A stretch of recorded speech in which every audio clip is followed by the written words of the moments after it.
Hey, this is Matt once again. Welcome back to another video. And this is a paid request from Bronson. Thank you so much for that. For those interested in requesting any type of videos, feel free to send it either directly to my PayPal or join my Patreon. Both links are down below in the info box. I do have a CashApp as well, because people have asked about those. And the links are down in the info box. I'll get to them as soon as I can. For those who have sent them, thank you so much. I really appreciate it. And Bronson wanted me to do a commentary on the 1986 film Trick or Treat. So I did find something online for me to watch. Since I can't watch the Blu-ray 4K since it didn't come out because of reasons. Anyway, pause at the beginning. 3, 2, 1, pressing play. Thanks once again, Bronson, for that.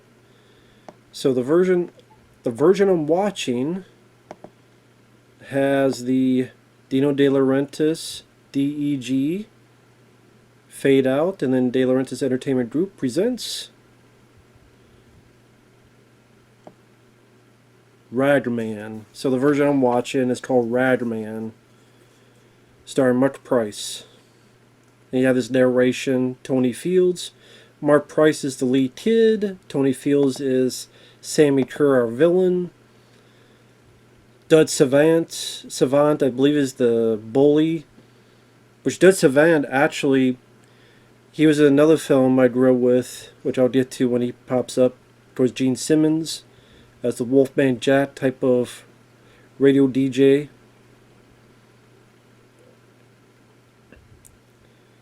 This song. Now I'm trying to remember what this song is. I think this is Stand Up.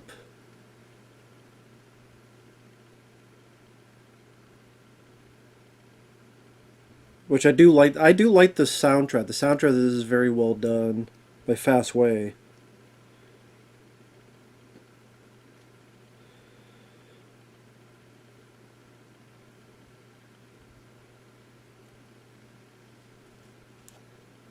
Of course, showing the kids into heavy metal, yeah, Anthrax, among other bands.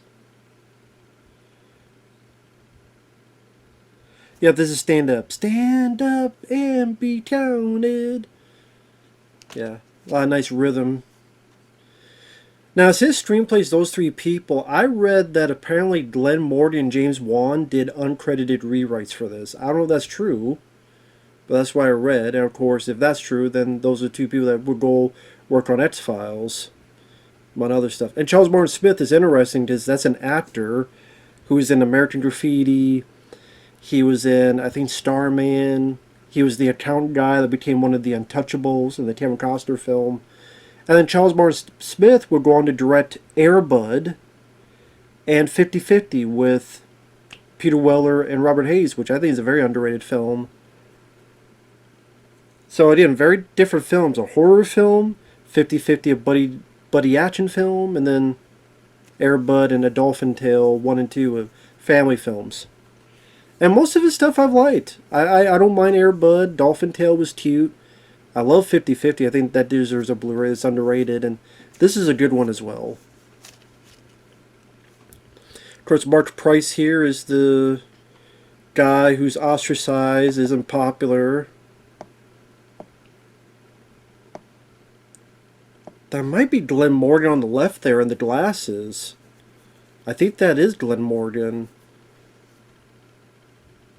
I could be wrong, but if that's the case, I think that guy with the glasses on the left is Glenn Morgan, who would direct the remake of Willard in 2003 and wrote X-Files with James Wan. They have the douchebag here. Everyone giving him crap. Granted, they're not being overly psycho, like, it's time to kill this kid, you know, like some films do, but although sadly with how schools are nowadays, now you think at any time now there's going to be a damn shooting here.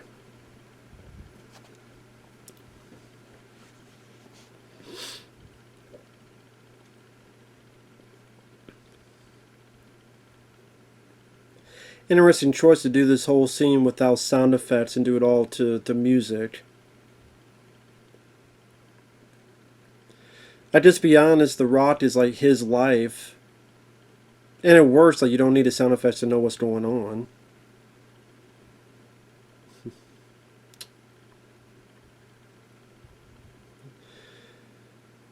I'd be like Val Venus, hey ladies, you want a piece of this? But who wants a bit of this? Up, a girl has a bit of a heart.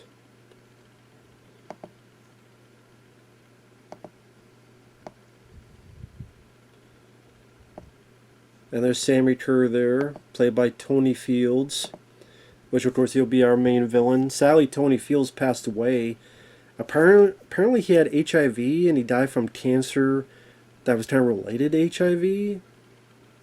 Maybe because like the immune system broke down or something to that nature. But yeah, Tony Fields passed away like 1995.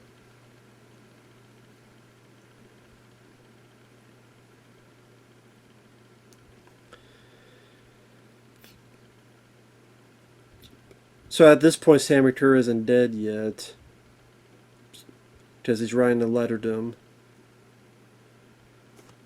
Your friend Ragman. So that's why. So the copy I'm seeing must be an overseas one. That's why this one has a little bit better picture quality than usual. Because I didn't want to see a crappy version if I'm doing this for commentary, because there was supposed to be a 4K Blu-ray announced and coming in October. But, you know, Michael Felsher, he says he's going to do that, and then he's too busy complaining about how Beverly Hills Cop 2 is the most sexist movie of the 80s. And then he was supposed to have these special features out at the beginning of October, but Dame Jr. didn't get anything.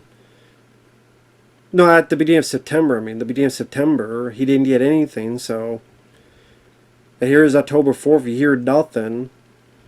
I don't know, either they're going to announce it a few days and just not give it much time, or it's just going to have to be delayed. Tough titty, so. Hey, if somehow it changes and they get it out by Halloween, congrats. Because that's a hell of a turnaround, but I would say don't hold your breath. But, you know, it is what it is. I know I'm giving the guy a hard time because he gave me a hard time because I'm like, what the hell is this review of Beverly Hills Cop 2? It's fine you don't like the movie, but these are some weird reasons to not like it. And I got pissed at him, he got pissed at me. Oh well. Welcome to the real world. We're not all going to agree on stuff. If I gave him a hard time, he didn't give me a hard time, and shit happened, so. I had to mention that since I know that was the announcement, and there's been no word on it as of late, so. Back to the movie itself.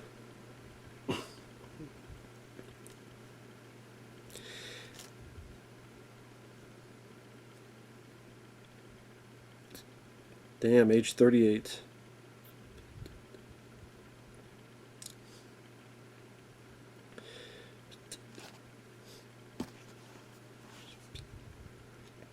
But yeah, this is when everywhere in media, oh, heavy metal is the answer to the devil. If you listen to that, it's going to corrupt your kids. It's going to turn them into serial killers. It's going to turn them into nasty, horrible people that will be unacceptable in society and all sorts of stuff.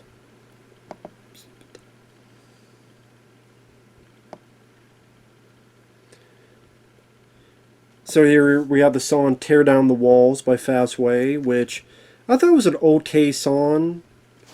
Interesting, it had like a bit of synth opening and ending, but yeah, it's okay. It works for the scene, since that's what he's literally doing. But you can't tear down his idol. Don't be like Stan, the Eminem's music video. Don't put women in trunks and drive off bridges.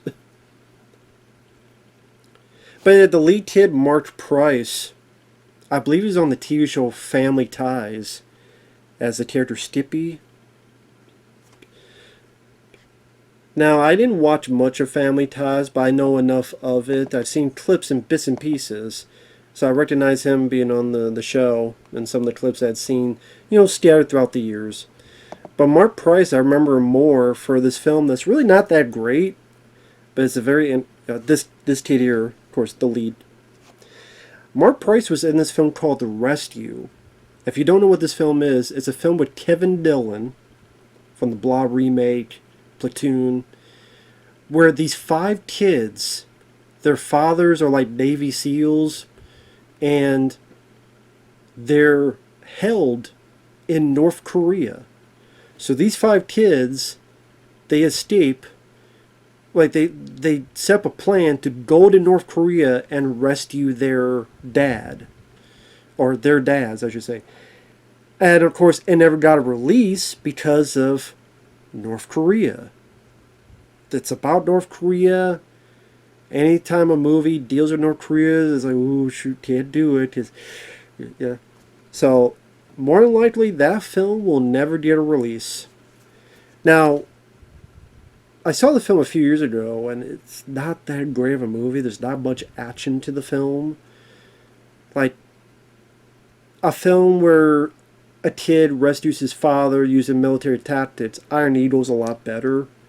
And hell, even that doesn't have a Blu-ray, and didn't have to deal with North Korea either. But on the side, let's get Iron Eagle on Blu-ray.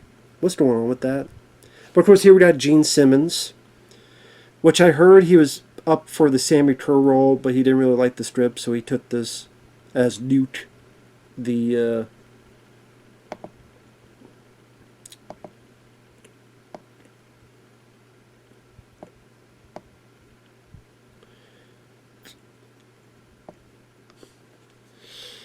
like I said, Gene Simmons apparently wanted to have a Wolfman Jack type of personality because he really liked Wolfman Jack, who's this famous radio DJ and personality.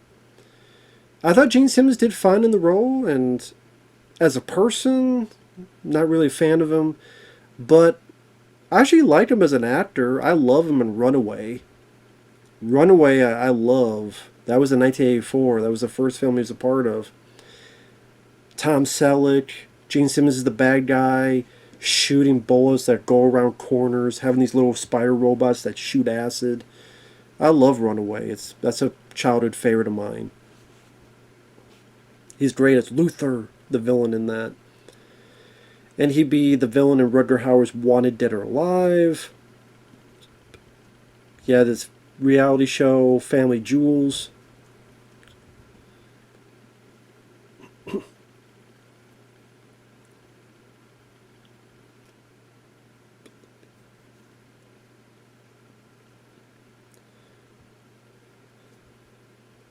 I thought Marc Price did a good job.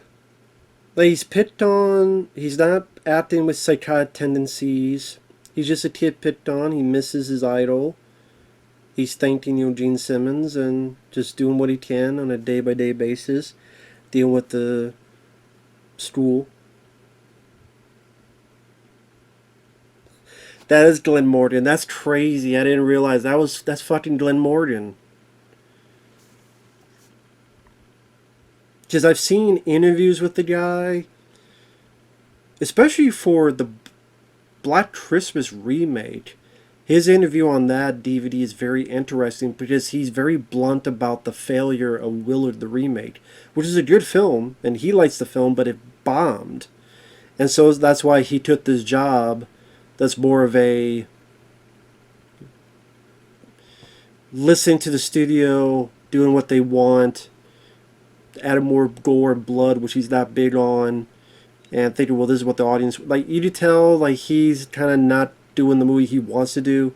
He's doing a film so that hopefully will lead to working more on projects he's more interested in. But then that film didn't do the best, so he didn't really get to direct much after that, if anything.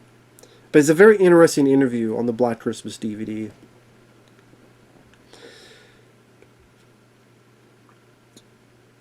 Again, Glenn Morgan and James, I've seen them do interviews for the X-Files and stuff, so it's just cool being an X-Files fan that Glenn Morgan's in this.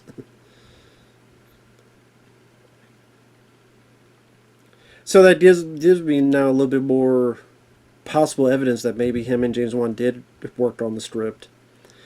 Or maybe not. Maybe people just assume that because, and then they added it on Wikipedia to troll people. That's a nice wide shot showing this. This is a big ass, damn, double the swimming pool. What kind of school is this? I guess in the city there, because our school didn't have any swimming pool, let alone two swimming pools. We didn't have any swimming pool. You barely had a shower.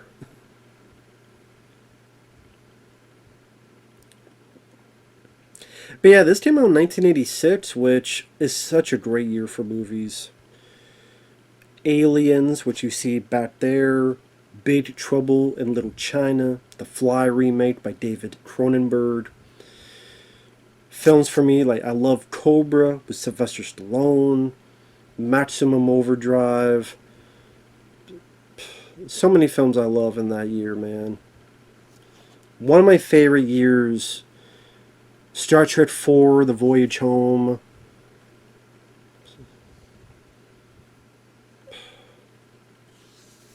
Firewalker with Chuck Norris.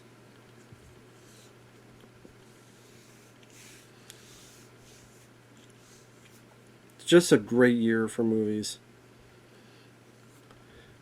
Now this guy here, the bully with the red shorts, that's Dudge Savant. This guy here, with this damn haircut, was in the 1998 Godzilla movie. The guy who said, "You got ears, dildo?" He was the character Sergeant O'Neill in Godzilla 1998. If you ever seen that film like I have, and I actually like that film, I think it's a fun popcorn movie. You know the soldier that tells Matthew Broderick, we fired everything at him and we did nothing to him. And then Matthew Broderick goes, "Well, we fed him." He's a guy that's always kind of like try to talk to the colonel. I think his name's Colonel Hicks in that, as a note to that film, Hicks. And he's like always trying to talk to him, always trying to converse with him, always trying to like a puppy trying to satisfy the colonel. Yeah, that's Sergeant O'Neill. Very different type of character. That one he's like very nervous and trying to do the right thing, while here he's playing the hell of a bully.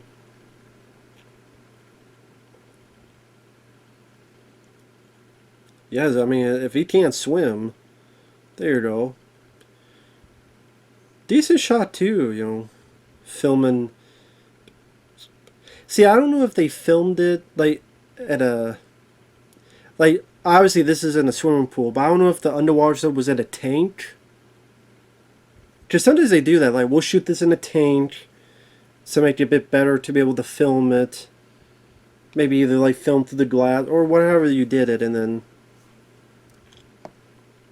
or maybe I don't know, maybe they did film in the swimming pool. I don't know. There's no commentary. There's those features.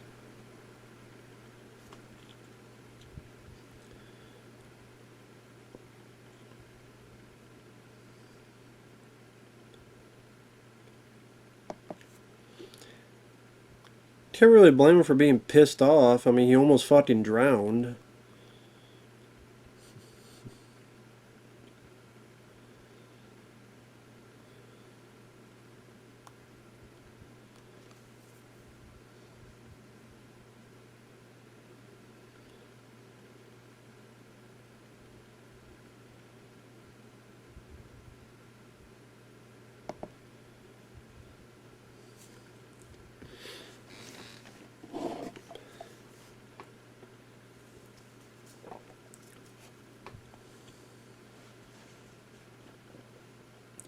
Can't remember what this song is. Dad must be tripping having these kind of dreams.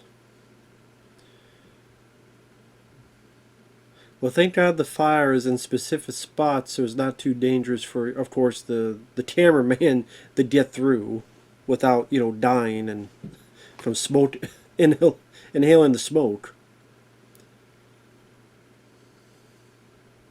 Same thing with this scene.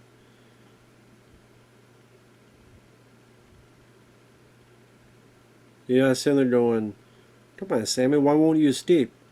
Just sitting there, fire it up, fire it up.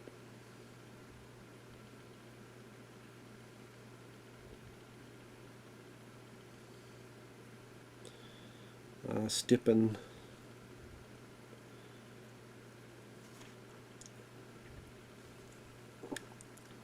Of course, it goes to that thing a lot of people felt and thought, that you play it backwards, there's secret messages, which was sometimes did happen, but people thought if you did that, you would like conjure up the devil, and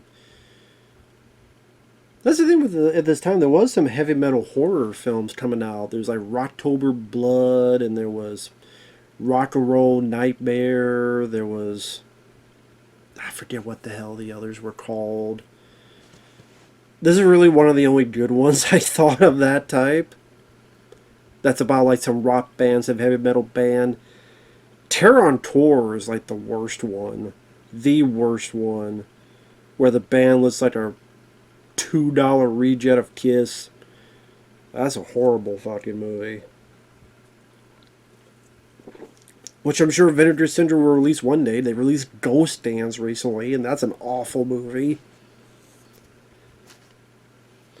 You can't release Murder by Phone, Vinegar Syndrome, but you do release Ghost Dance. Crying out loud. Like I said, I never knew this was Glenn Morgan. I forgot how much he was in the movie. Damn. I look at those earrings. Those like shower curtains. Why the hell would you wear shower curtains for earrings? At least that's what it looks like to me. Like, why would you wear shower curtains? I'm sure back then people go, what the hell was I wearing this for?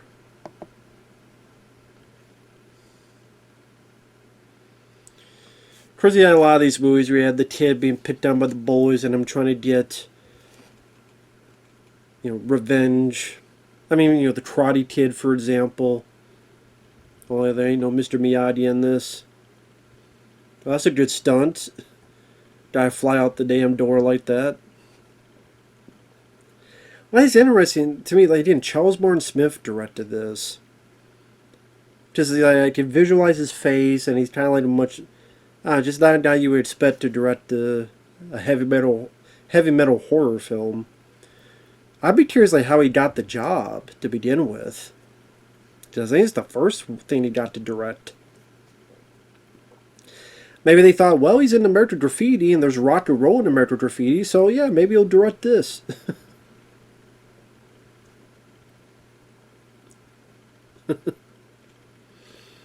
Try to catch up with them. Of course, teacher doesn't do anything but have a thumb up his ass.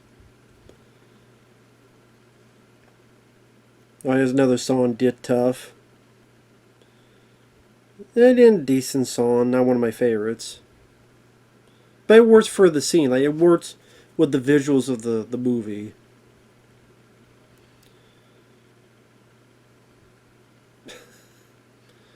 That's what you need to look before you leap, man. Blasting the damn teachers.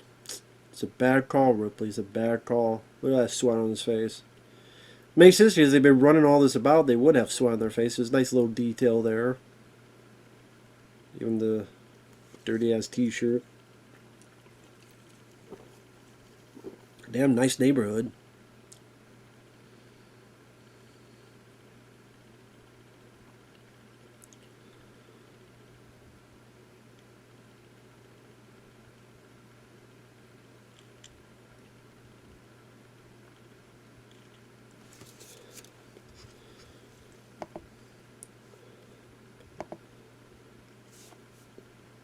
I tell you, I'm just so like, I'm so tripping on the fact this is damn Glenn Morgan.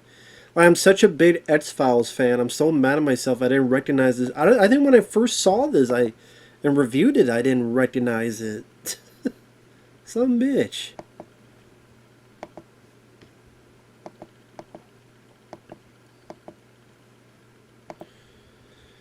So the film gets a 5.9 in IMDb, which I think it could be a bit higher. I remember that awful looking DVD where you had Gene Simmons and Ozzy Osbourne in it and some skull. which that didn't sell the film at all. Just like Ozzy doesn't look like that in the movie. He's in it for like a minute.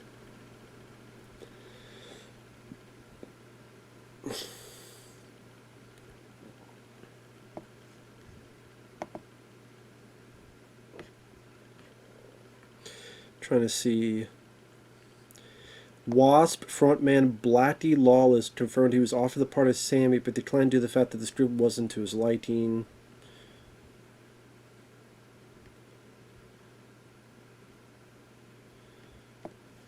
The title of Sam McTur's album, Songs in the Key of Death, is a parody of the Stevie Wonder album, Songs in the Key of Life.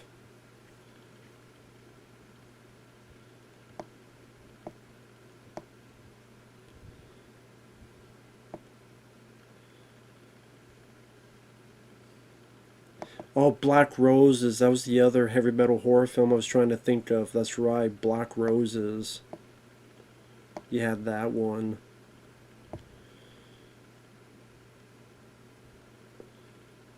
Well, I mean, of those like that, October Blood and other stuff, Trick or Treat is definitely the better one.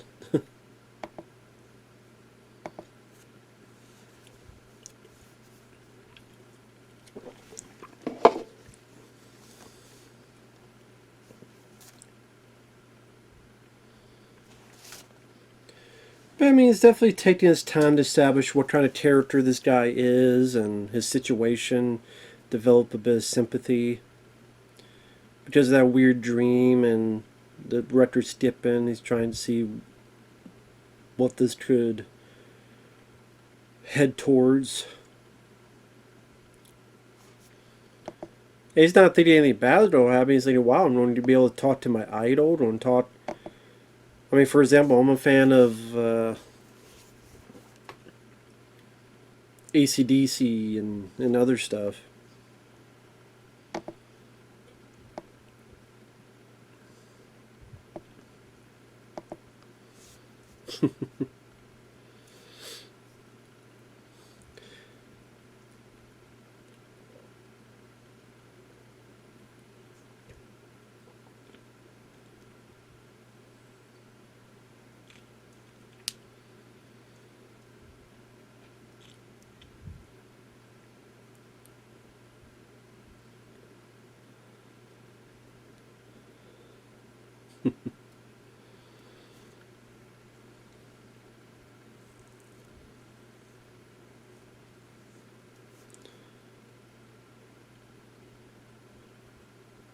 Or at least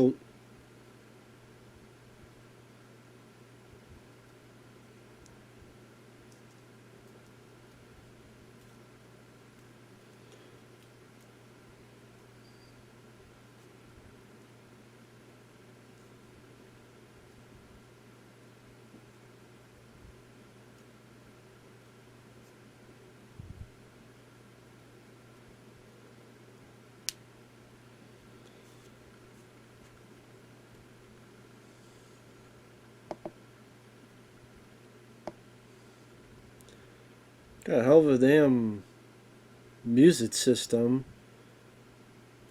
I can't imagine he could afford all this. I was, did his mom or did his dad buy it for him? I would think maybe his dad bought him for him, but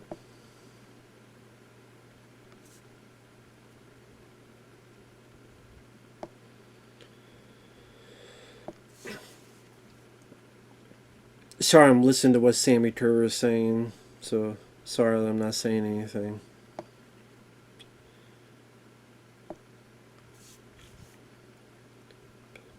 So, he was being told part of the plan of what to do, and that's to go to this place here. Although, you know, it's a horror film, you just see all those damn instruments on the wall, and you're like, god damn. But see, that's the thing, like, nowadays, no school would have this amount of shit, even in shop class. Although, to be fair, in school, I don't think we had shop class, now that I think about it. So, yeah, our school didn't really have a shop class. Just, you know, just how it was. And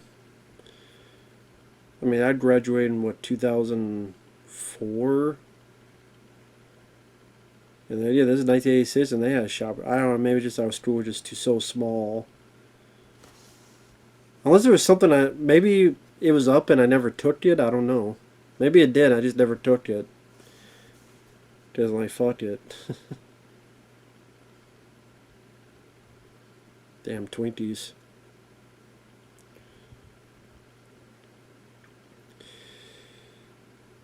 I could never get into Twinkies. Twinkies were never for me. Funny enough, I went and tried a Twinkie again because of. Remember, there was a time when they're like, "Oh, we're getting rid of Twinkies." I'm like, "Really? Well, I'm gonna go out and have a Twinkie." And then I'm like, the outside, like I'm eating a sponge with a lot of fat. I know it's creamy filling, but it just feels like I'm eating fat, wrapped in a sponge wrapped, fat wrapped in sponge. So not for me. If that filling was like marshmallow, which they had that when that awful Ghostbusters movie 2016 came out, they had a Twinkie with marshmallow in it. And I really liked that. I would eat that, but then they never kept going with it. So now the bully's picking on this kid, him and his butt boy. Dress. What's his fucking tie business? Preppy.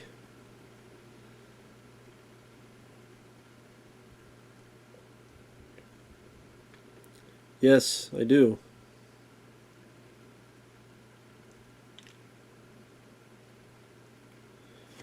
Yes. You want these answers for real? Is this true and false or multiple choice?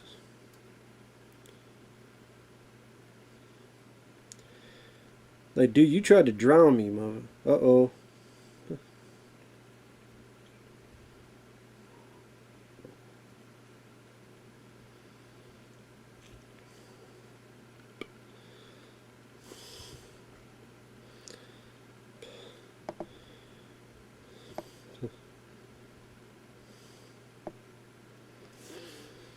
Now, it does freak him out, but he does do the right thing here, of course, and shuts it off.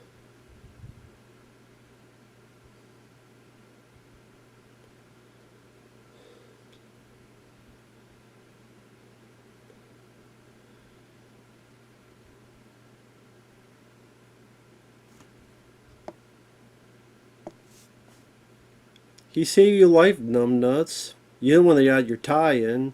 Of course, we all know it's a supernatural, but in his eyes, he was stupid enough to get his tie messed in there and almost died.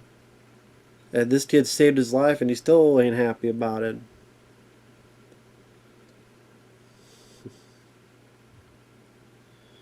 Jag off. Your car sucks too.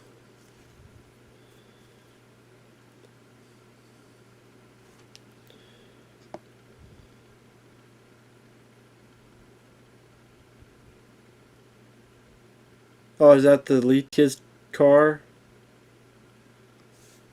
Yeah, I guess so. Yep, okay. Oh, sorry, kid. Yeah, your car does kind of suck. What do you do? Drive through a red light? You drew another red light driving through. What the hell?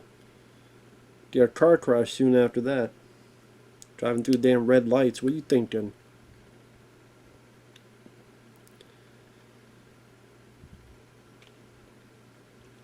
But yeah, I'm trying to think. I forgot what the hell I was going to say. This is a massive ass room. How the hell did he have all this stuff? Who bought all this?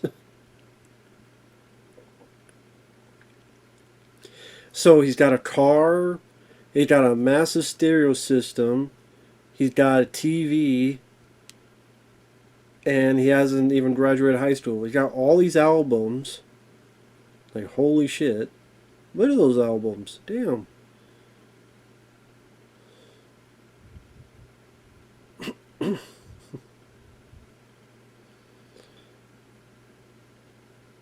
So obviously she didn't buy this for him because this is the first time she's seen this. Megadeth there.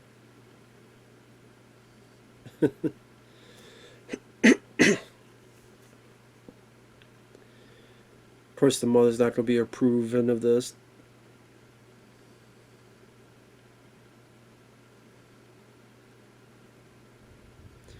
Lady, it's called a stereo. You shut it off. You never had a stereo before?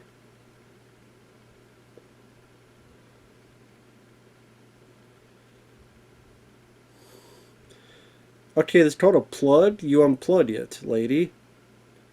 Calm down, lady. Just unplug it.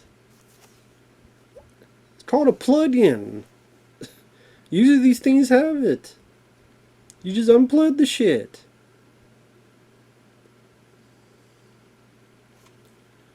You broke my lamp.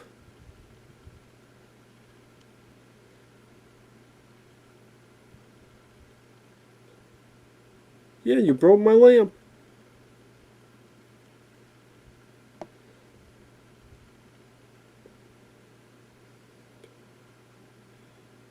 At least the mom, see, I'm thankful. At least the mom was just not over the top being bitchy for whatever reason. I mean, people are, well, why would she be? I have seen so many films where there are characters that just act just because the script says so. It's supposed to imply that, he's got either not the best upbringing or up that darn music or something, whatever they want to incorporate. But I'm glad they did not do that. So the mom seemed reasonable. I mean, yeah, she was freaking out because the music was so loud. Although, oh yeah, I was going to say cassette tapes. Man, remember when cassette tapes were a thing? There were 8 tracks, then you had cassette tapes. Seeing those brings me back quite a bit.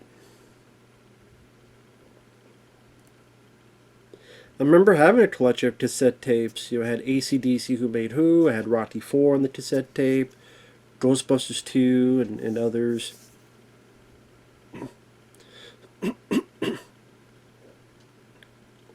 Not anymore, though.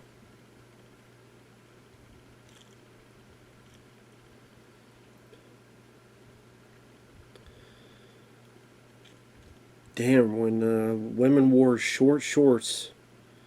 Yeah, we know why Glenn Morgan's standing there.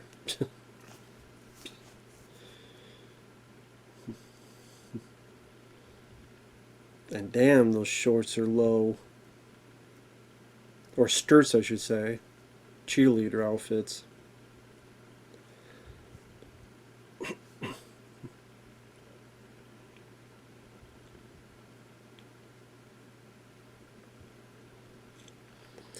But yeah, cassette tapes.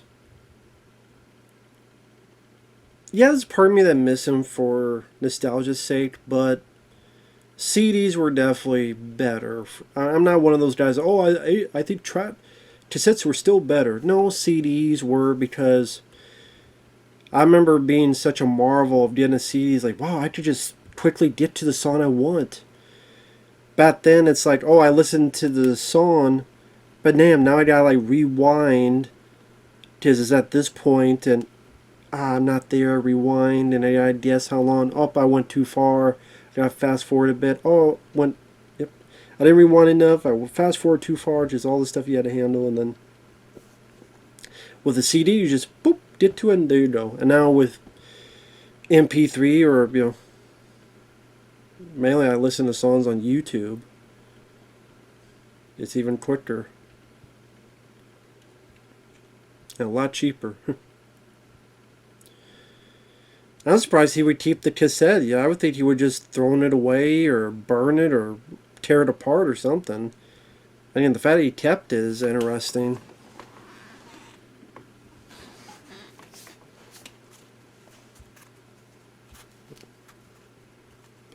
Oh, does she find the cassette and put it in? Up there it is.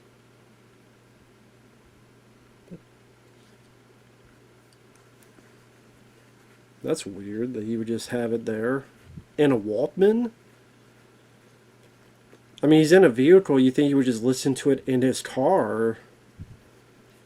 But he actually put it in his Walkman like he was going to listen to it? I mean, you would think he wouldn't care at all about that music, so he was just, again, throwing it away, but apparently not.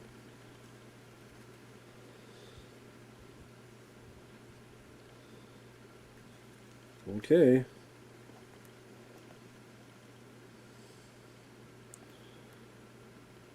Or is this going to be like John Carpenter's Christine, where she starts dying in the car?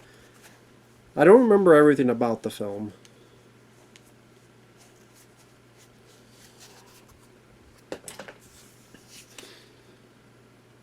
I forgot about this green glow.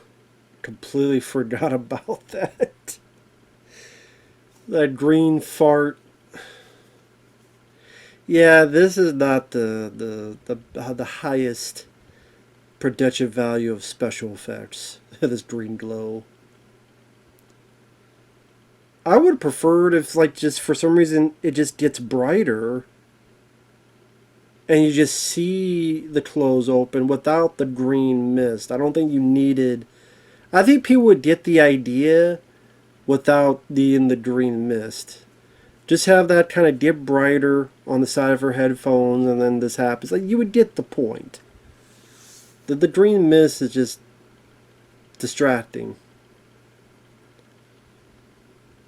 Although I guess as a ghost wants some things too.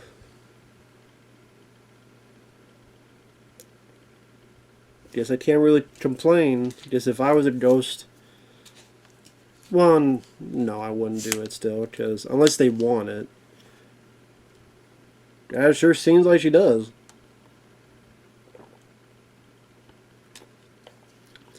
I mean, definitely a original way they get nudity into it. Have a ghost work it out.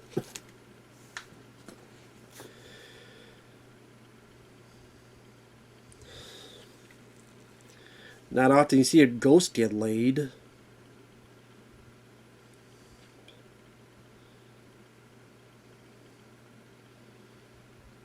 I forgot about that monster. Completely forgot about that monster.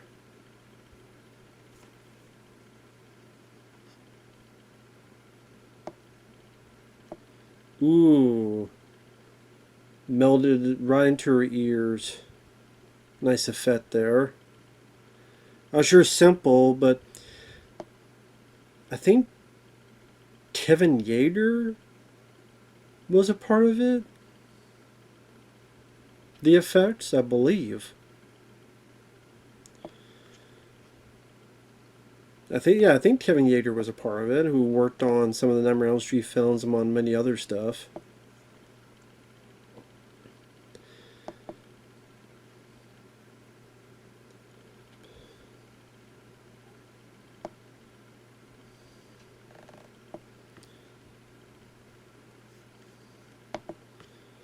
And of course, Ozzy Osbourne in a very different, came into a different, unique role as his character here.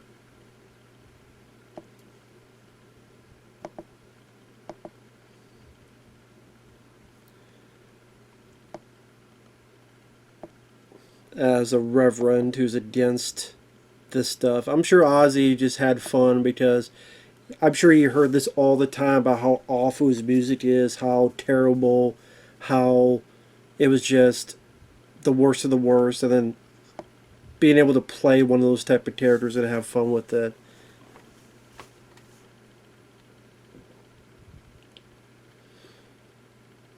I'm sure like they try to get Ozzy Osbourne for the special features, but Ozzy is in such bad shape nowadays.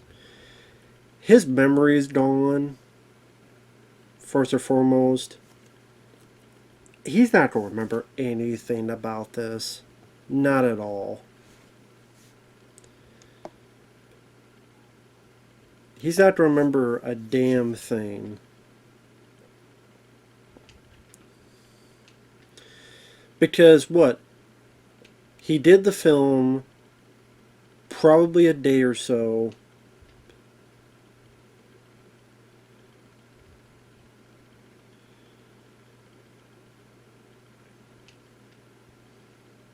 Sorry, I'm just watching the scene here. But yeah, like, what would Ozzy remember? Okay, they asked me to do it. I said sure, because I made fun of people who were talking crap about me. Did it for probably a day. I'm in one studio in this reverend outfit. I said the lines they told me. He's not going to remember that. So, like, what's he actually going to say in an interview?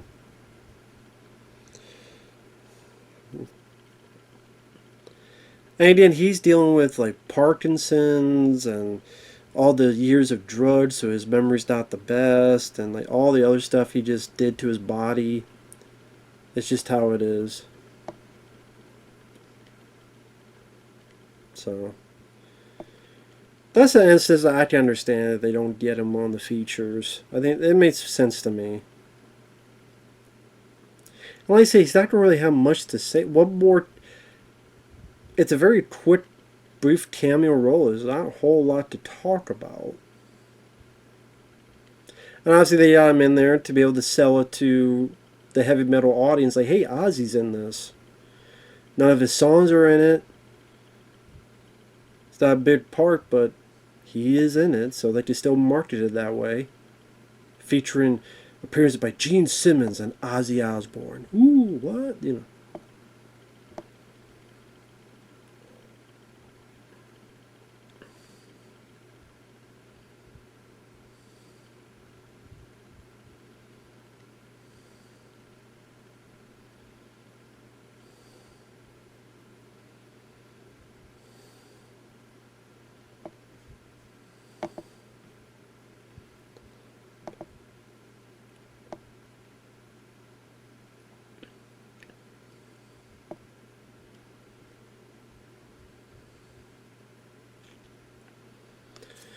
I do like the lead character immediately finds out when he finds out that this person's in the hospital. Now he's not joking about it. He's not gun ho about it. He immediately goes, "I'm not doing this anymore."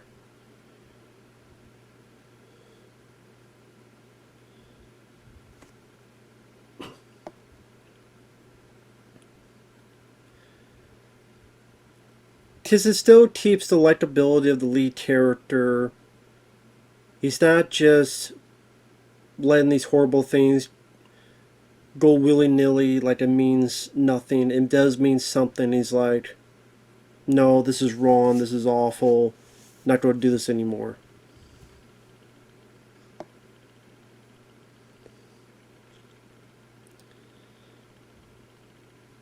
And then still keeps the likability of the character, which is nice. And he tries to stop it, and then the thing is too far gone.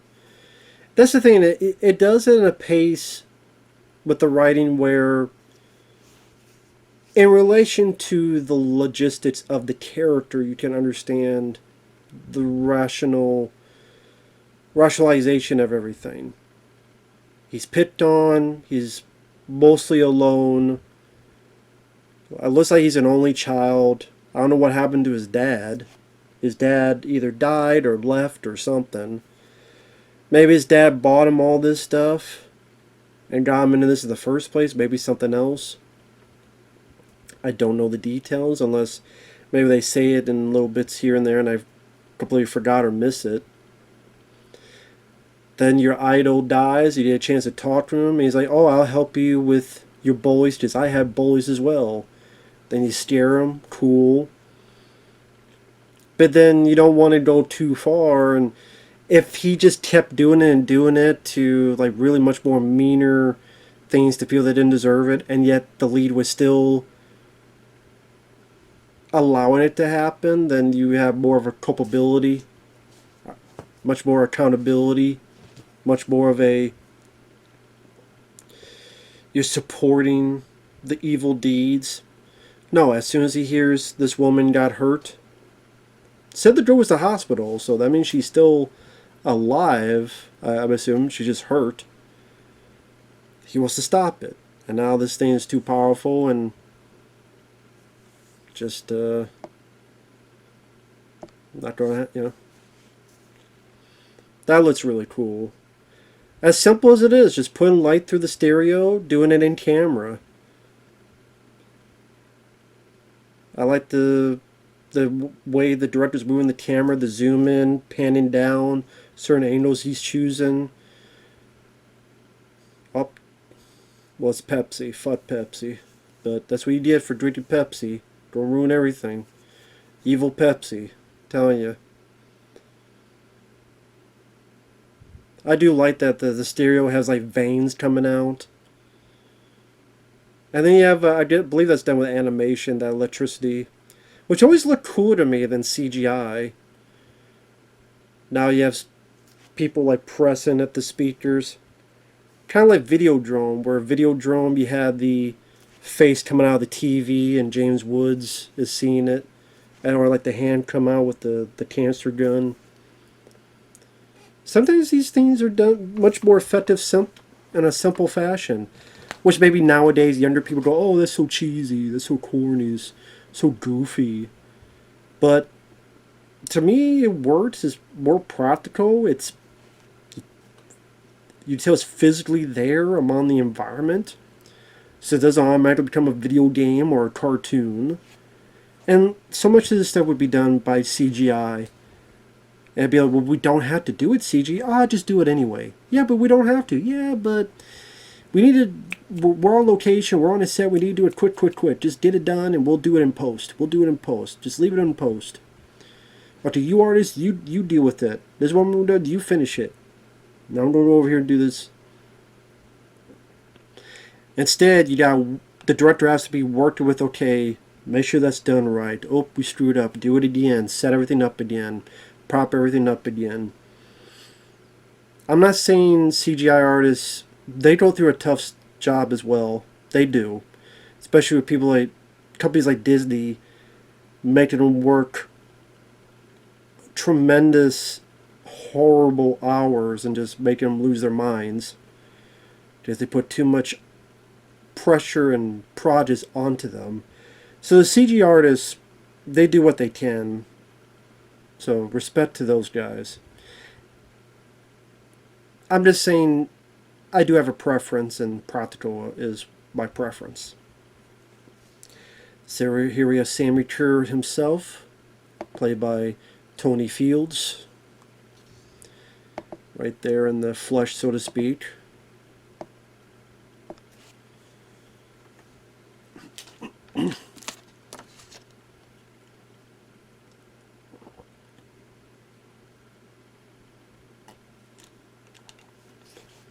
There's Ozzy Osbourne again, probably all done in the same day.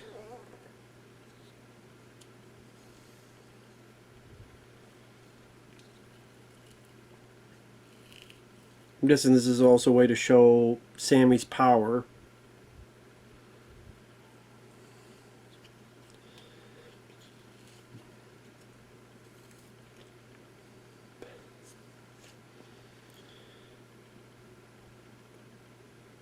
And that's all you give Ozzy.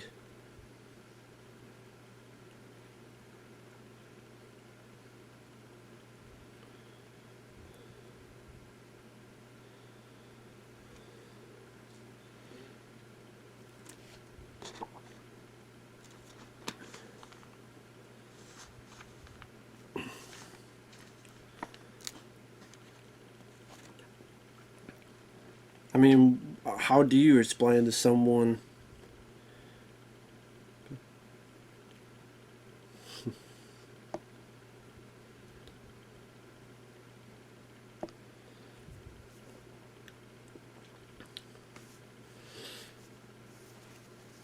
Well, I can understand the mom being, what the hell's all that pounding going on? What the hell's going on?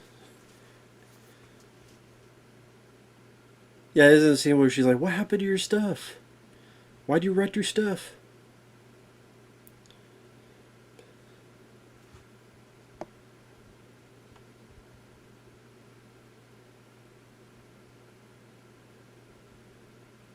I wanted a new one. I always mention this when, yeah, I always mention this when I see these old films with the phones. Yeah, back in the day when you had a damn cord on the phone. So different from having a cell phone nowadays. It's like, no, you want to talk, you have to be at home to be able to talk. Lo and behold, you can't go on your phone, look up everything, and be on your phone, 8 hours in the day, and all this other stuff.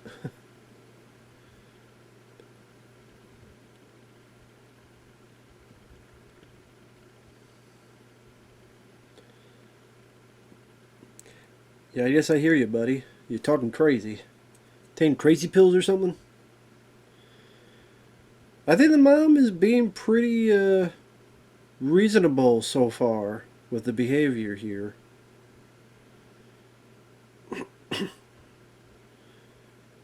With all the stuff going on, she seems to, to be as you know as much as one can.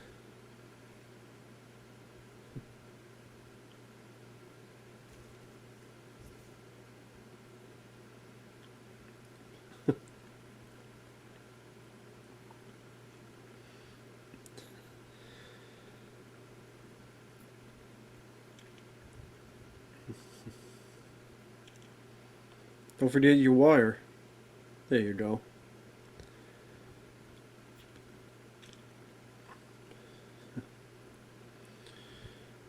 We got the tape. Now what?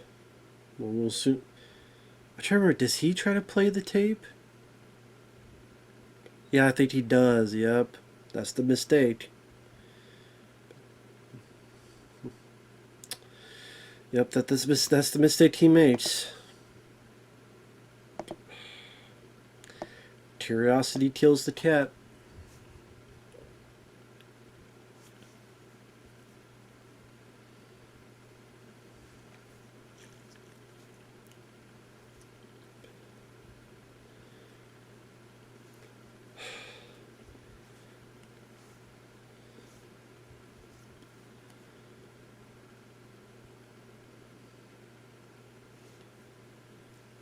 Of course, he didn't destroy the tape. Otherwise, there'd be no damn movie.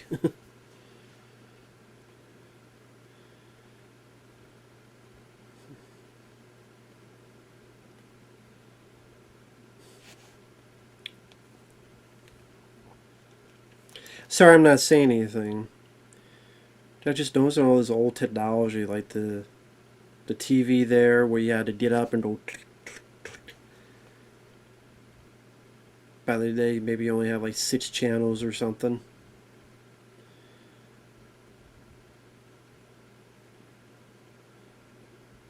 Does that look normal to you, buddy?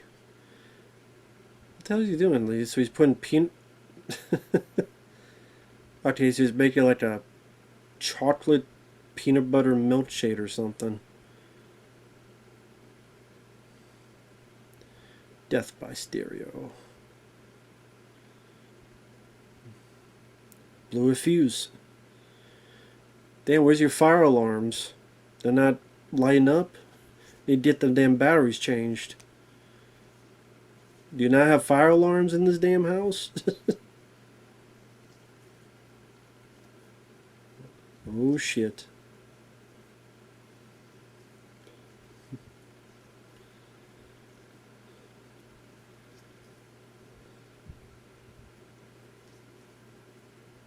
I guess there's more than 6 channels, to be fair.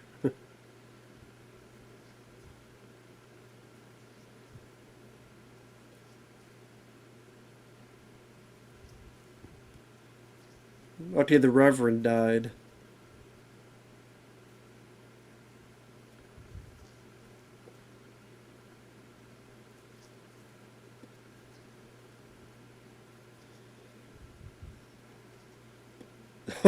I forgot. I forgot he pulled the damn lady through the TV.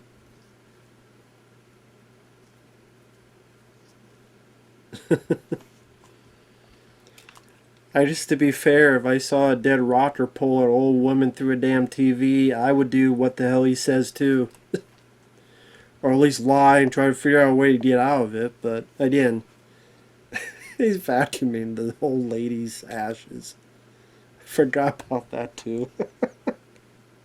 This is I mean, I love when movies showcase that type of creativity. Like, because of this, yeah, pull a woman through the.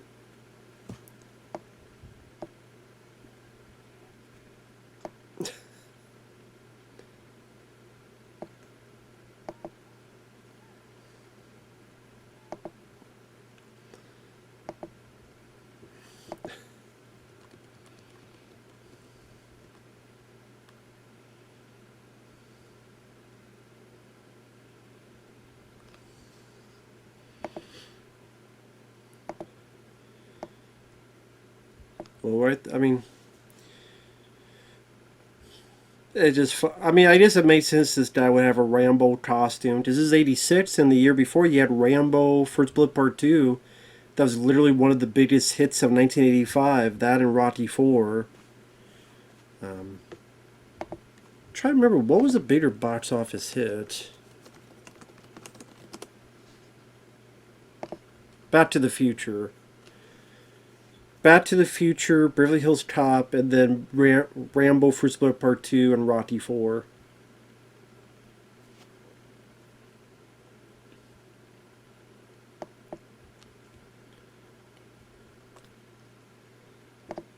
One of the few songs that's not Fastway.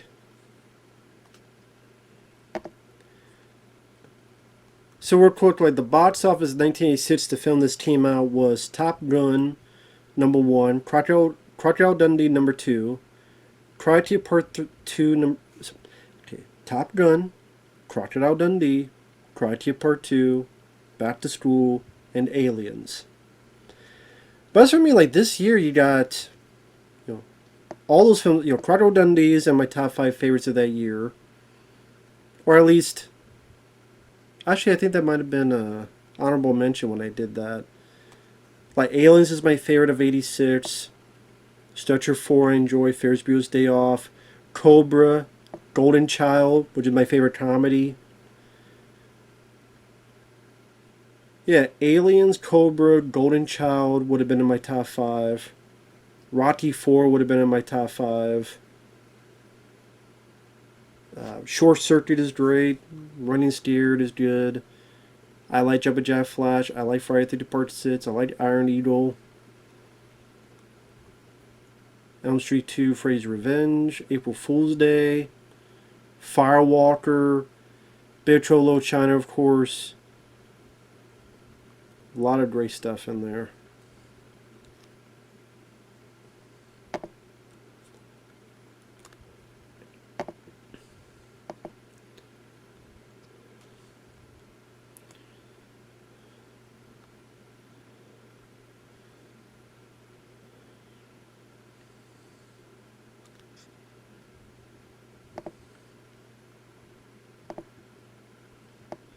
Oh, now I know something's up.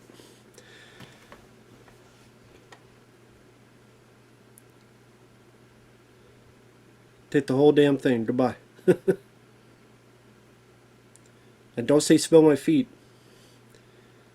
I never understood that whole notion of the trick or treat smell my feet. Give me something good to eat. When did that first mantra ever come about? The smell my feet. Like, where did that come from? Like, trick or treat, give me something good to eat makes sense. Because, you know, they want to taste, you know, candy they enjoy. Where did the smell my feet come from? When was that ever... I know that's the thing forever. But how did that first come about? So damn. Good stunt there, falling into the water. Got a little bit of Christine action here, controlling the car. Got some good stunt work coming up. Some vehicular damage.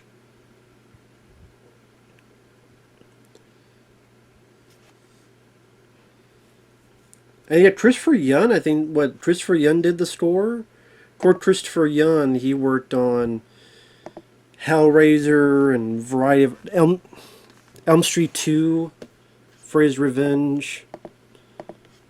Which actually, it said Elm Street 2 was 85, right? Yeah. Elm Street 2 was 85. Didn't mean if I said that for 86, I meant to say that for 85. Because it didn't come out in 86. Because they took a break, then Elm Street 3 came out in 87.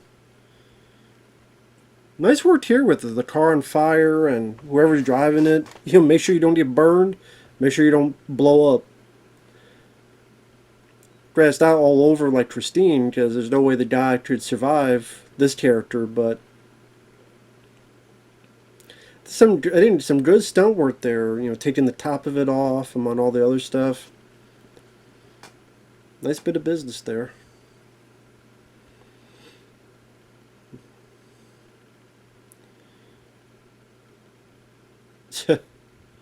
How about a close call? I'll tell you, I would go a bit quicker, just in case, man. Will you crawl out and go a bit quicker, dude?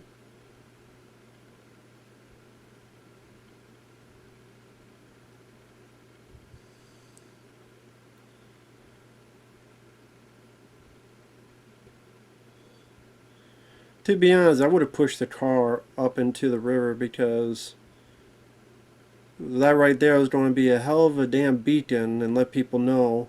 And it's like, who did this car belong to? Oh, your car's on fire. You just left it here on the damn bridge burning.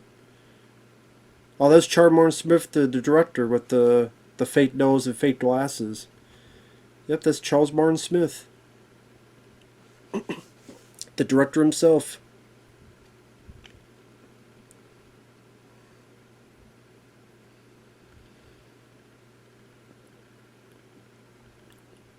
So yeah, this is the director. Which again, he was in The Untouchables as the accountant that joined the team. He was in Starman. He was in American Graffiti.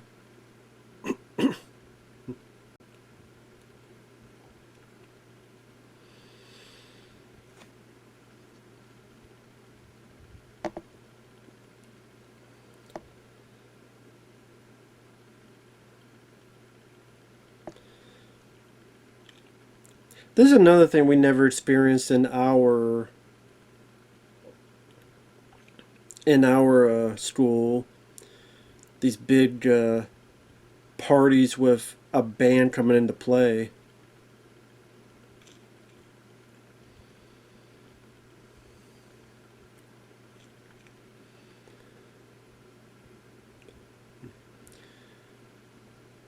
Just to be fair, they will look at this as Halloween, so they would think there's a guy cosplaying as Sammy Kerr.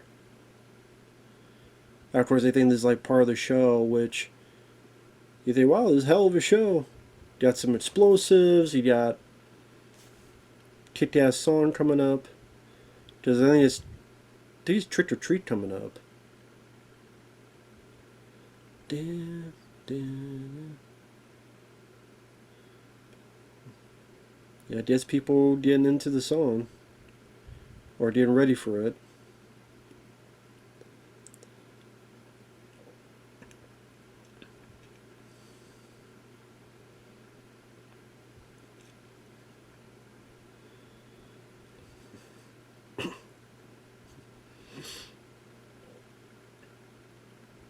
Yep, this is Trick or Treat. Probably my favorite song on the album. Rock. Of course, it's not him singing this fast way. The lead guy being Dave Teen, which, for one, I understand, fast way. It was two guys, Fast Eddie Clark and another guy, something Way, I forget his name. Fast Eddie Clark was he was with Motorhead. Him and this other guy joined and had Fast Way. Dave Teen became the vocals. So this album was actually more successful than the movie. So I guess a bit of that success and money somehow made the band split apart. So Dave Teen left and did his own band. I think he took most of the band members with him. So Fast Eddie Clark was by himself.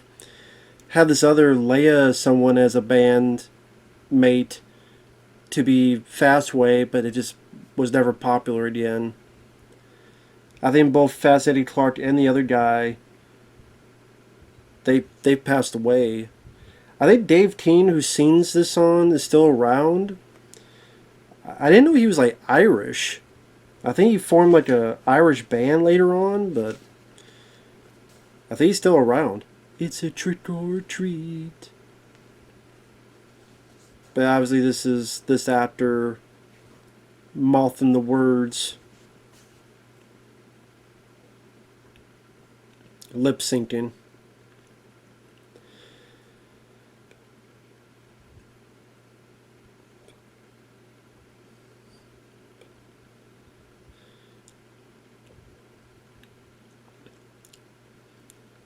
course, I know the idea is like, well, why don't you just get an actual person who would sing this song instead of having to lip sync it? But even if they did, this scene would probably still have to be lip synced anyway, because the other production noises going on, all the other issues going on during the filming of a movie, all the work that goes into post production that make it sound as good as possible. Yeah, he does. Yep, he shoots his guitar like a damn gun, making people explode. Okay, if I see people like yeah, I was gonna say, get the hell out of there. There's number three, there's number four. He's got a guitar like a damn zap gun. Oh, there goes the director. Was it like five or six so far? Seven, eight. Just zapping everybody with his damn guitar gun. Oh, poor, poor mascot, or whatever the hell he was. Damn, you thought the band sucked that much? The other band member's like, sorry, guy, I'm getting the fuck out of here. You keep your $5. I will, mister.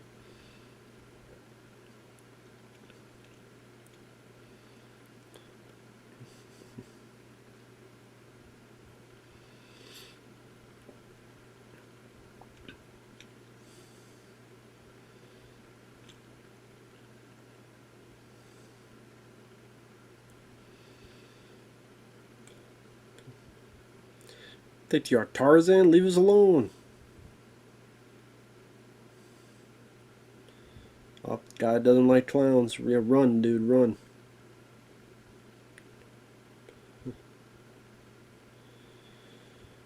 It's been a while since I've seen this, so I'm trying to remember all that happens.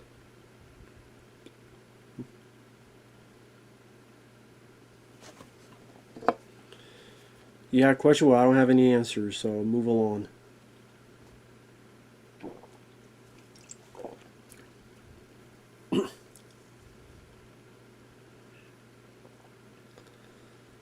Don't the cops get here? They think it's like some damn party or something. I don't know.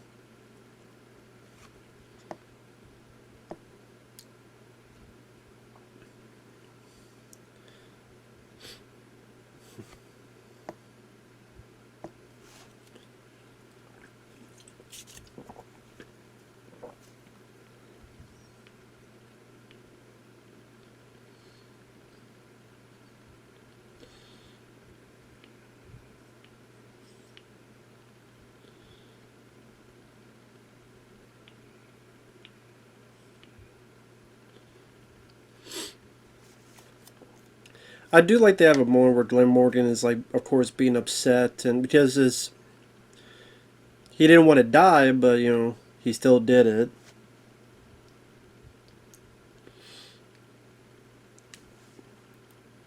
To be fair, I mean, if he didn't do it, how else would it get to the school? Now that I think about it, because if the tape needed to be played at the school, again, it'd be just stuck there, and maybe cops would take the tape into evidence, or some other thing would happen.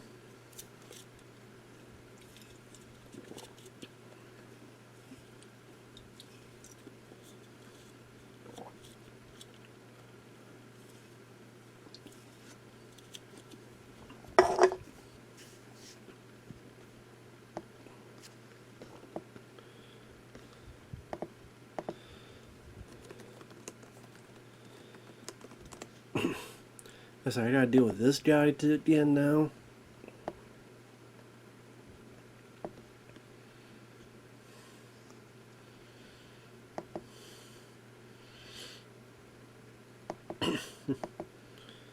Oh God, really, dude?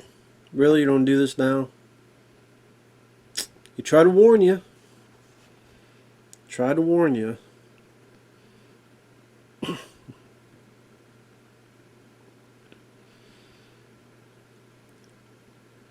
Oh.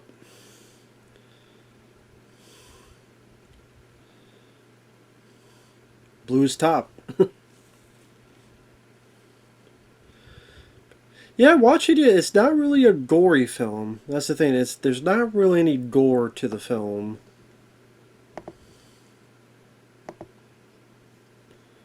Some people might have been disappointed with that because they would have liked a bit more of a gory affair, but again, it's fine with me.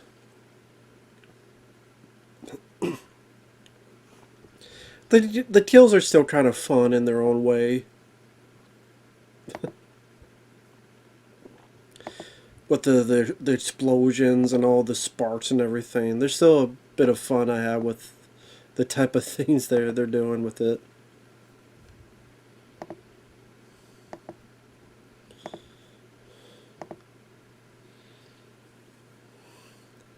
Piss off, man. Your deal sucks.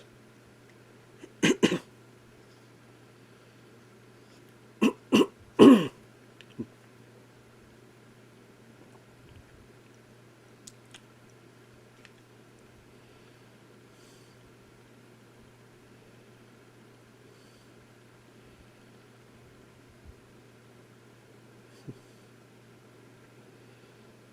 trying to think if he survives. He might go to the hospital.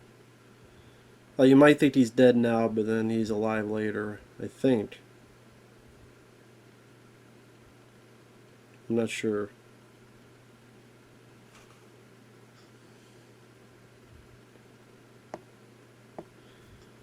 Well, he did say he wanted to do at least one thing right. There you go.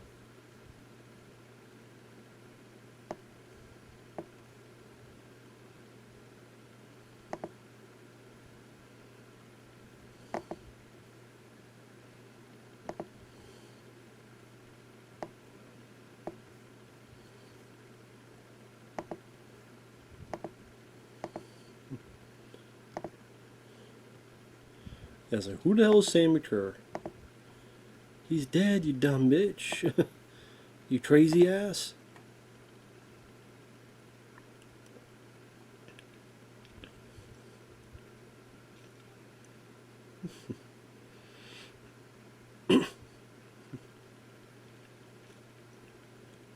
So they just believe this one kid? Yeah, they just believe this one kid, and all these witnesses say, yeah, it's a guy that looks like Sammy Kerr. They don't want to listen to all those witnesses, but this one guy goes, oh, it's that guy. Oh, okay, sure.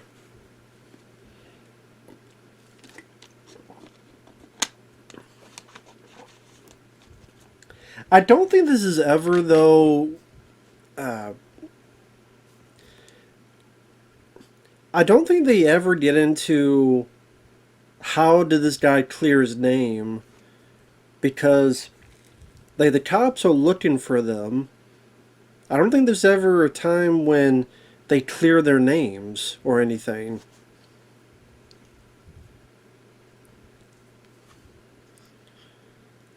At least I don't think so. I don't remember it.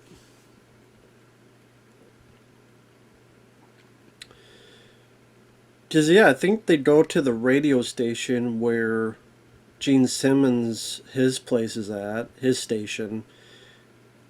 And then they gotta deal with Sammy Kerr there. And yeah, we only have like 18 minutes left of the film, so we have that bit. We have the end credits as well, which would be about 3-4 minutes.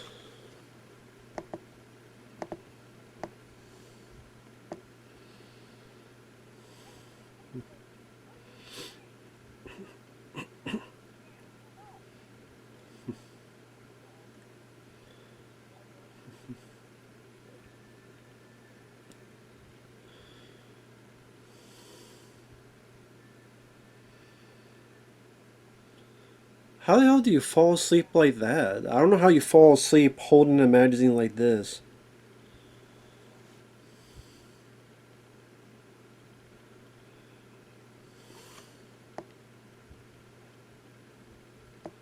Trevor, was that song Stream Until You Liked It? Stream Until You Liked It. Lunch of the Dead, made up film, but I mean, this would have been the year after Day of the Dead had come out.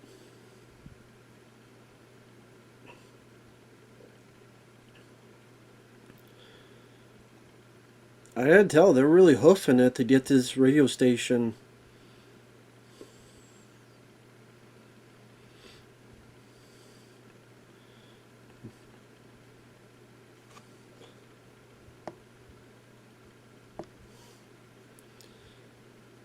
Oh yeah, there's a scene where they're attacked in a house as well.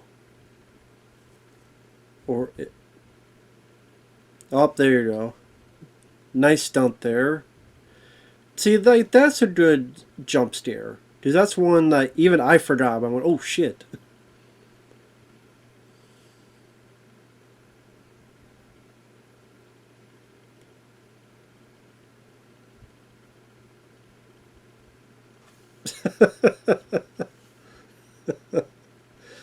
I do like that line read. I do have one strange son of a bitch.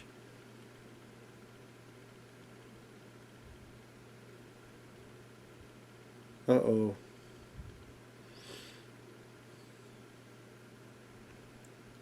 Oh, there you go.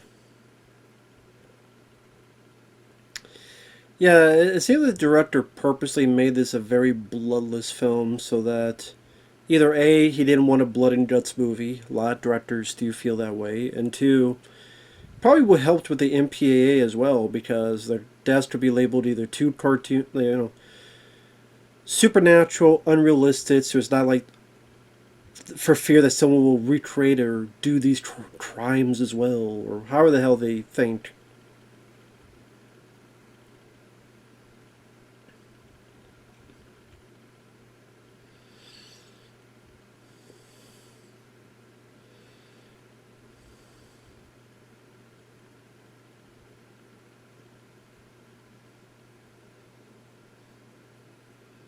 And wrecking everything.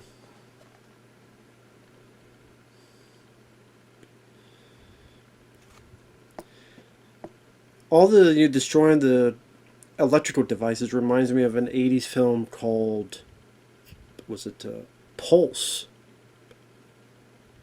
which was what 1988 or so.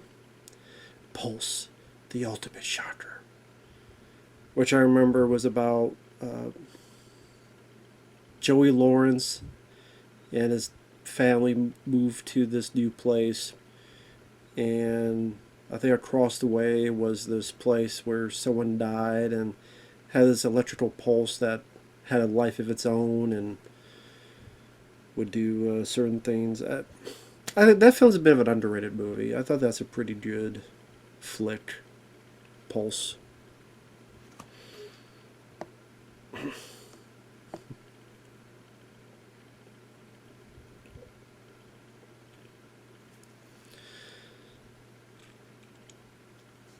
I was just thinking of it because all these electrical devices being destroyed. That was another thing that was happening, and then Impulse.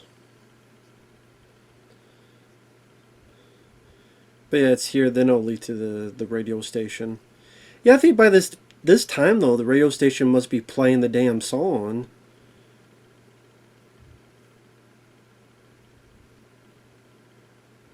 I might have missed something. They explained it.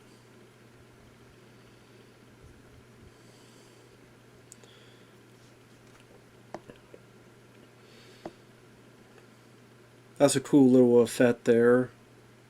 Handprints burning through the door.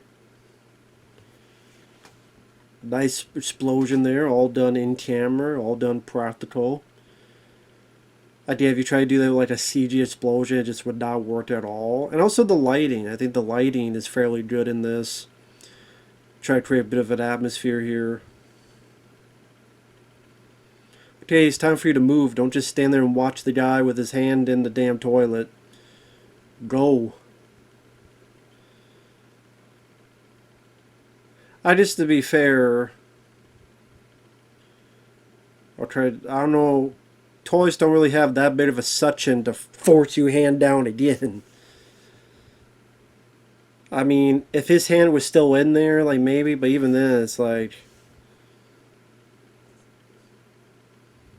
Unless it's one hell of a powerful toilet.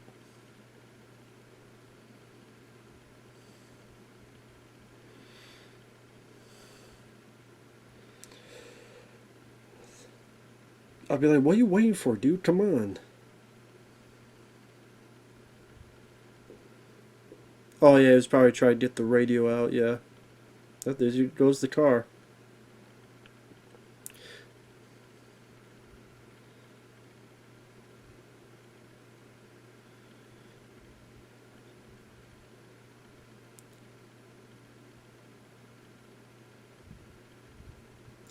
It's like all this time they could have made a run for the... Well, just to be fair, yeah.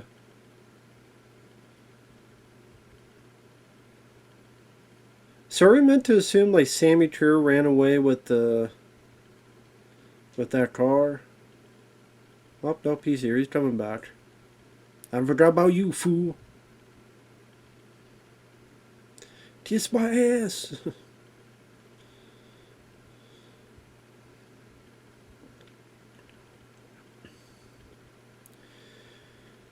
Yeah, imagine like how the hell is he going to explain this tomorrow? How is he going to explain this to his mom, where everything is fucking wrecked, the TV, all the instruments are wrecked, the cops are looking for him, they're still looking for him and the girl, and I don't think that ever gets resolved. Which I'm like, that's a pretty big thing that to leave up in the air. Like they're on the cops are looking for them. It's not like they can, oh, here's evidence of this dead body of this crazy psycho. It's like, no, the cops think you did something. The mom, they don't see all the wretched shit in there. It's like, how does he exonerate himself, later tonight, tomorrow? The movie never says. But, so that is definitely a flaw in the script. Bronson, if you watch, if you feel free to explain to me. I like the film. I do quite like this film. I think it's a very fun film. I'm definitely curious about whenever they do Blu-ray, 4K Blu-ray. What the features are. It's supposed to be I did a feature-length documentary or something. So just to be, I did Michael Felcher shit. He does do good work. He does. He does very good work on his documentaries. The Creep Show documentary. Very good one. I just give him shit for, other reasons, but... So there's the guard. That's what he did from reading too much Hustler. Maybe you should try Playboy. I try to remember if they explained what happened to Gene Simmons, if... He might have said he's like on vacation or something. Or like he takes a break and lets it play by itself. I think it's something of that nature, I believe. Can't remember.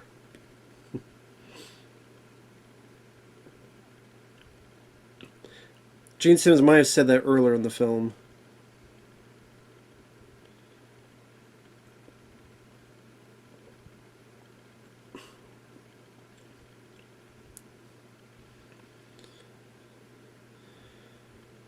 Okay, he plays a tape. What's he going to do? Try, I guess, go into each home and kill them or something?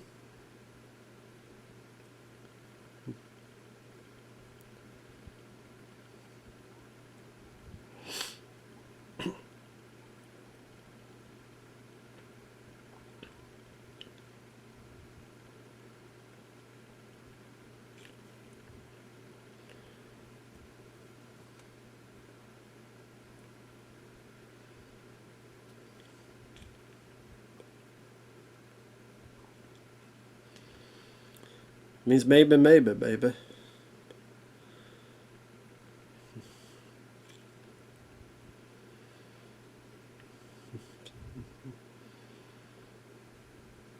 Oh, he's going to use himself as bait. Okay, I remember that. He's going to use himself as bait for this whole thing.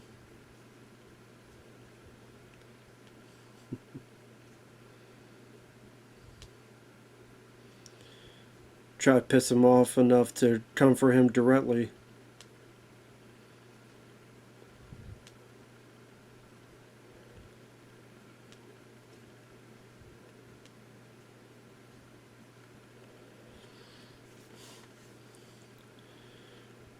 Well, pride before the fall.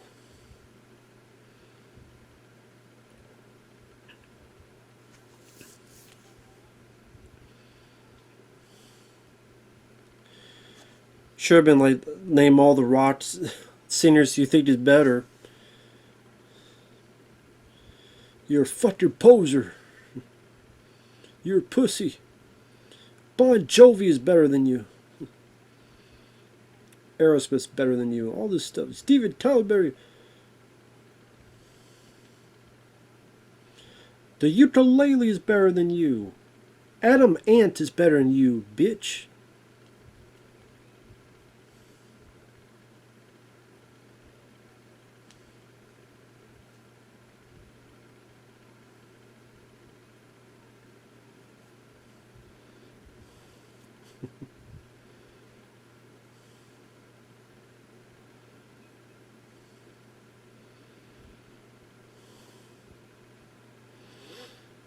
Well, there you go. Yeah, poser. I told you the word poser.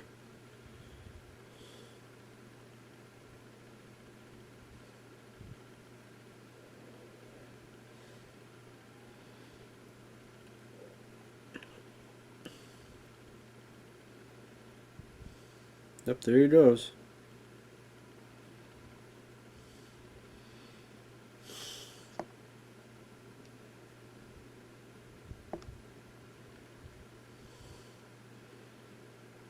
Yeah, she got the tape right. Trying to remember, did he jump out of the vehicle?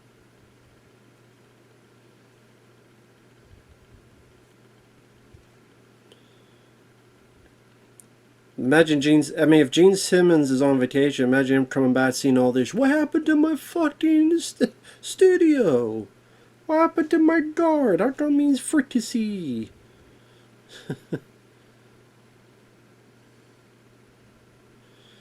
I will admit thinking that I thought there was going to be a bit more to this finale in terms of one final bout. I remember, well, damn, they destroyed him seemingly easy. I know it sounds stupid, but it's like, man, I thought it'd be... I guess somehow I thought it'd be a bit more intricate. But I guess, you had the bit in the house and the toilet water. You had all the other stuff, but I just think like the bad guy, you want to see like a big death of the bad guy. Or you see the bad guy like explode, or like his skin crackle with light and white light coming out and explode in this blinding light, like some kind of big finale death of the killer. And you don't really get that. I remember that being kind of disappointing.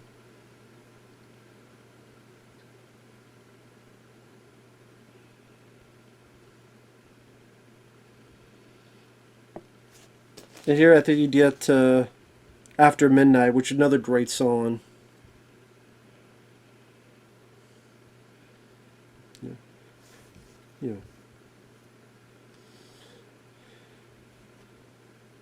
Get you after midnight, shot you till the sparks fly. But yeah, this is a great song. Which I did hear it again because Bronson had the request of me reviewing the album, which I'll upload the same time as upload this. Oh, yep, Kevin Yater worked on effects for Nightmare on Elm Street films, among others. But see that ending, like, I do quite like the film. Overall, I like the film. I like the lead guy, Marc Price. I was able to feel sorry for him, root for him. I thought that the pacing was pretty good, 97 minutes long, not too over long. The soundtrack by Fastway is great. I thought that, the other actors, Glenn Morgan actually didn't mind, and the guy who played the bully, who was in the 90s Godzilla film. I didn't mind the cast. The parent, thank God they didn't make her a typical one-note, bitchy, disapproving mom. I appreciate that. I like the way the film's lit, the way the film looks. I like the creativity special effects, like pulling the old woman out of the damn TV and then she's a damn KFC fried recipe. I don't mind the guy who plays Sammy Kerr. I think he had a nice look to him. There's a fun charm with like him just making people explode and with his zapping guitar. Some good stunt work with the car, the vehicle stunts. Sammy Kerr jumping through the window. That's a good like ooh shit stare. It's a fun movie. Is it perfect? No. I mean, I think the finale, like I said, I thought the death of Sammy Kerr needed to be a much more epic death. I think that's what it is that you see in this car from far away and just that's it. Like you see Horace Pinker and him trapped and he gets like the knockout punch and, trapped in there and you have the, Freddy Krueger, the way he gets it. Even in like Dream Warriors where all the holy water and he's blinding and part 4 when the souls are ripping out of him. I was hoping for a bit more of an epic death for Sammy Kerr and that villainous character. Also, it leaves a lot of questions. What's going to happen to... I always forget, what happened to Gene Simmons? Did they explain earlier that he was leaving? They might have. But what about the cops looking for him? And the girl? Aren't they still looking for the characters? What's the mom going to think about all this shit broken in the house and the TV and everything? I guess he could lie and say someone broke in and sabotage everything. But especially with the cops looking for him, it's like, what the hell? Like, there's a lot of, some unanswered questions. I'm trying to see if anything showcases here as to what happened to the character. I don't know, I can't find anything. If Bronson or someone has the answers, feel free to let me know. So, I don't know what happened to Gene Simmons' character. I don't really hear him explain much in the scene he was in, unless I missed something entirely. I could have. Again, the cops are looking for the kids, and that's never answered.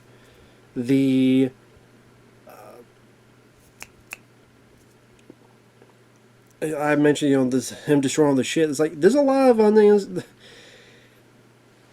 What's going to happen to these characters after the movie? But I guess you're not supposed to think about that. Like, no matter what, he may be charged for murder. He may be kicked out of his house, but he's got a girlfriend now, and Sammy Kerr is gone. So there you go. Take that for you will. With that said, thanks for watching. Take care. Sorry about that little bit of a... If I remember, I'll try to cut that out where I'm looking through the stuff. So I'm not just blankly staring for the last bit of this commentary. But if I forget, I apologize. With that said, thanks for watching. Thanks once again, Bronson. This is a fun movie. It was nice to watch this again after so many... well, it hasn't been that long, but it's been a little bit. And we'll see you guys later. Bye-bye for now.